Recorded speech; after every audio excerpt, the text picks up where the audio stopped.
Hi, everybody. This is David Nevins for Citybiz List, and welcome to our program today. And we continue with another of our discussions along with the Bridge Alliance, which we call Repairing America's Broken Democracy. And so therefore, toward that end, our guest today is Kamy Akhavan, and he is the executive director of the USC, that's University of Southern California, Dornsife Center for the Political Future. Kamy, welcome to our program today. Well, thank you, David. It's a pleasure to join you. So it's a pleasure for you to take the time to join us. So let me start with, based on the name of your organization, the assumption is that we do have a political future, and you're running the Center for our political future, at least the USC version of it. Tell us a little bit about what you do and how you are contributing to the our hoped for preservation of democracy and our political future. Happy to, David, and I'll answer your question in a slightly roundabout way. And I'll start it in 1950 when the American Political Science Association put out a report exclaiming that our two political parties were too similar. There was too much homogeneity in our political thought, and we needed ideological diversity in order to thrive as a government. That same organization in 2019 did a survey asking, do you think we'd be better off as a country if large numbers of the opposing party just died? To which 20% of the respondents said yes. So how did we go from being dangerously similar to lethally divided? And the answer to that question has a lot to do with why this Institute of Politics at the University of Southern California exists. It's why we're focused on the political future, because these divisions have become greater over that 70-year span. And they're to the point now where they're bending our democratic institutions to the point where many of us are worried that they may be broken. So we are in the business of training and developing future political leaders and those who are inclined to civic participation, and to do so without the baggage of hyperpartisanship so that we can have a political future. So I guess, obviously, Kamy, the next question, that sounds terrific. And it might not even be funny, but I'm surprised it was as low as 20%, given the divisiveness that exists in our political world today. So how does your work help heal these wounds and bring us back together and get us to maybe develop more respect for the other party than we currently have? Well, a variety of ways. So part of it is, I'll say, top-down modeling. And so for that, we bring together people who are on different sides of the political spectrum, Democrats, Republicans, and those who are, Libertarians, Green Party, Constitution Party, et cetera, and those from outside of our systems, outside of our country. And we bring them together in civil discourse. So for some people, it's just seeing that happen, because it doesn't happen a lot of times when we watch our televisions or we read our newspapers, or certainly when we go on social media. We don't see it. So you can't be it if you can't see it. So one of it is modeling. The other thing we do is we are actively teaching the skills of listening, of courageous conversations, of bridge building, of media literacy in our classrooms and in our workshops on campus, which are then broadcast out to the broader community. And that doesn't just mean Los Angeles, it means the whole nation. When we do that in partnership with other organizations, so it reaches their constituencies as well. So the idea is, what we're doing here is not intended to just benefit the 50, 100 students who will show up for an event. It's intended to benefit the tens of thousands of people who can watch it on Facebook Live, who can watch it on YouTube, who can see it on Zoom, who can listen to the podcast versions of these presentations, so that we can collectively, through our collective impact, dent this problem of hyperpolarization to some degree and inspire and motivate people to go into politics, which John Kennedy called a noble profession. And it can be, but it sure doesn't feel like that sometimes when we turn on our TVs. Well, indeed, Kami, it doesn't. And though this is not airing live, it will air shortly. But we're talking today on Tuesday, December 6th, which happens to be election day, runoff election day in the state of Georgia.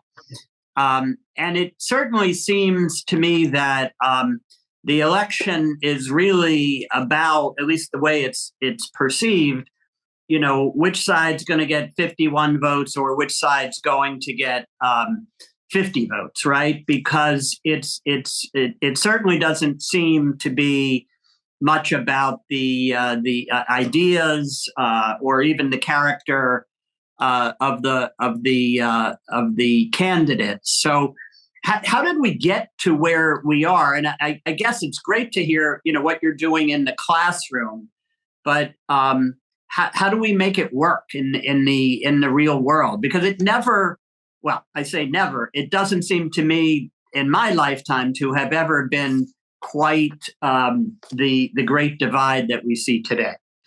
Well, you're not the only one who feels that way, David. I mean, frankly, by many of the measures of division, we are at an all-time high by many of these measurements, the highest we've ever been, right? So that's a problem.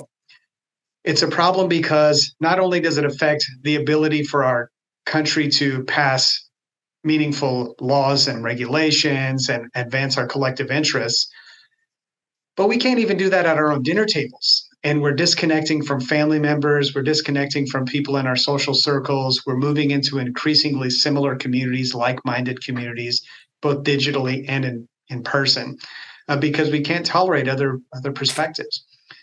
So that's the backdrop on which we are fighting this fight to be able to bring a little more civility, bring a little more empathy. I should say little. We bring a lot more of that into our system. So you asked what caused this social division. Well, there's many finite things I could point to. I teach classes on this. You can write books on this topic, but let me just break it down to a few things. The things that used to unite Americans, those uniters are disappearing. So that means things like going to the mall, being in collective spaces, going to sporting events, concerts, going to retail outlets, participating in unions, going to church, mosque, temple, these physical congregations of people in common spaces. That public square is shrinking, right? That's just one example. Public square is shrinking, so we have less opportunity to interact with people who are not like us. Meanwhile, the things that divide us are accelerating on steroids. And by that, I mean social media. Huge driver of social division in America today. Is very easy for us to be in our echo chambers behind what they call filter bubbles and live there and think that's the way the world is, and not even recognize that other people are living and seeing very different things than we are. It has to do with our mainstream media. People come home and they either turn on Hannity and watch Fox, or they turn on MSNBC and watch Rachel Maddow and feel comforted because they're hearing what they want to hear. It also has to do with our educational systems. We haven't been teaching media literacy. We haven't even been teaching critical thinking in K-12. We had this super focus on STEM education, which is great, but not at the expense of critical thinking. So now we are not armed as consumers of information. We're also dealing with a new cable news cycle, an information cycle. We are taking in more information as a society than we have ever done as a human species. And it is very difficult to parse what's good information from what's bad information, or to know how to turn it off and filter this stuff. We haven't been taught these skills. So there's a lot of causes for division. I've only named a handful. The bottom line of it, to me, comes down to this. There's things that I can do within myself. This is intrapersonal work. Why am I being triggered by these kinds of information? Why am I getting so mad? Why can't I talk to my neighbor? Why can't I talk to this relative? That's on me. There's interpersonal work we can do.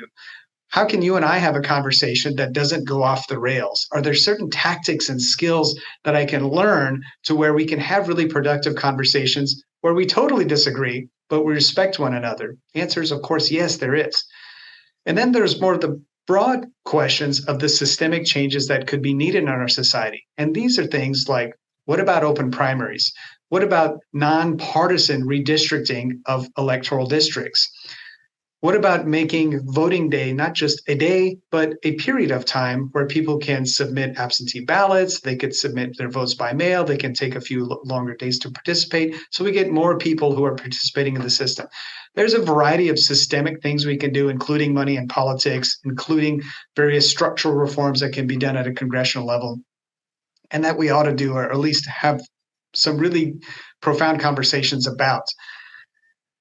So all of that means part of it is our fault because I can control me, I can help control us, but sometimes these systems are too vast. And just like something like global climate change, you think, I'm one person, what can I possibly do to stop global climate change? I'm one person. Well, we recycle, we take the bus, maybe we carpool. There's certain actions that we can do that are in our control. So to me, conversation is that currency. Learning and educating ourselves about the degree of the problem and the degree to which we can become change agents for those problems. Those things are hugely relevant and they are in our control. And that's what we're teaching at the Center for Political Future, not just to students, but to everyone. We are a very public-facing organization. We are an institute of politics that has been in Los Angeles since 1976. We are not the only one. There's many institutes of politics around the country, Harvard, Georgetown, Chicago. Many universities have them. We're the biggest one on the West Coast, and we hope to be a model to inspire not just other institutes of politics, but other organizations, other workplaces, and families to come together, recognize what we have in common, and recognize that our social division does not have to be as bad as it is because we can do something about it. Well, yeah, I mean, you can't disagree with that. I'm particularly glad, Kamy, that you brought up some of the, I guess you referred to them as systematic solutions, because I think that actually has a lot to do with the division in which we face ourselves, and we don't have to comment on which ones and what and the good and the bad, but it just seems to me whether you're talking term limits or gerrymandering or ranked choice voting, or we're not going to get rid of social media, right? That seems here to stay. Maybe we can improve it around the edges. Let's hope so. But a lot of these issues, it never was that the U.S. Senate or the House of Representatives, that everybody would vote, 98% of the time with the party they represent. There were statesmen and women who would negotiate, inter-party and inter-party solutions to some of these things. But that seems so rare today, which you're the expert and I'm just the questioner. But it seems to me things like, again, term limits and gerrymandering in particular, which oddly enough, I think the Supreme Court said that gerrymandering is a perfectly legal thing. It seems that we need to fix these things to get back to being able to resolve some of our significant differences and not have the politics of divisiveness and hate that we have today.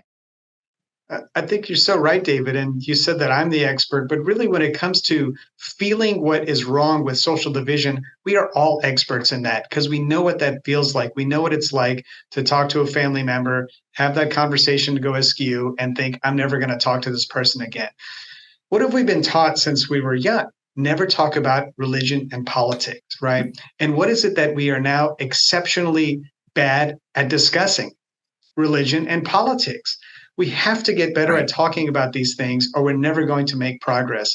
The systemic changes that we'd like to see happen can only happen if we have people who are committed to that process of bringing these needed reforms into our systems. Young people have a lot of energy. They look around at what's happening in the world and sometimes they get disheartened. We, these older generations, have left them this inheritance saying, here's all these problems, you fix them. That's a very difficult burden for them to accept. So we need to train and support and develop them as they go about bringing these needed reforms to our systems. And that's part of why the Center for the Political Future exists and why we're so mission focused on helping these young people become those change agents of the future. There's a lot of them who are Democrats. There's a lot of them who are Republicans. Their ideology really doesn't matter. The point is to bring different competing ideas into the political system so that we can produce the best results for the greatest number of people. Yeah, no, we only have a few seconds left, but I couldn't agree more. You put that quite well. Tell our viewers how they can become involved or how they can contact you at the USC Dornsife Center for the political future and maybe chat with you and become involved or supportive of your work. To anyone within the sound of my voice and to those of you who know me, write to me, call me, visit the Center for the Political Future's website, call, email, find us on social media, and connect. We invite you to come to any and all of our events. We invite you to donate and financially support. That is very important. And then we also ask you to subscribe to our newsletters so you can find out what is going on, figure out which things are most appealing to you, and then get behind the ones that you like. Bottom line is there's many opportunities for engagement, but the first step is coming to the website, signing up for the newsletter, and then just reaching out. I encourage you all to do it. If you're looking for workshops and ways for your businesses to engage, ask me about that as well. Together, we can all be part of the political future. Well, let's hope so, and keep fighting the good fight. It was really a pleasure to speak with you. Thank you. A pleasure for me as well. Really great talking to you, David. Thank you so much. We've been speaking with the executive director of the USC, University of Southern California, Dornsife Center for the Political Future. I don't know if you're a football fan, but that was a tough loss in your last game. But good luck going forward. Thank you, Kamy, for joining us. This is David Nevins for Citybiz List, and thank you for joining us today. Again, another of our discussions in conjunction with the Bridge Alliance, and this is about repairing America's broken democracy. Important work. Kamy, thanks for joining us. Keep it up. Thank you for watching us today.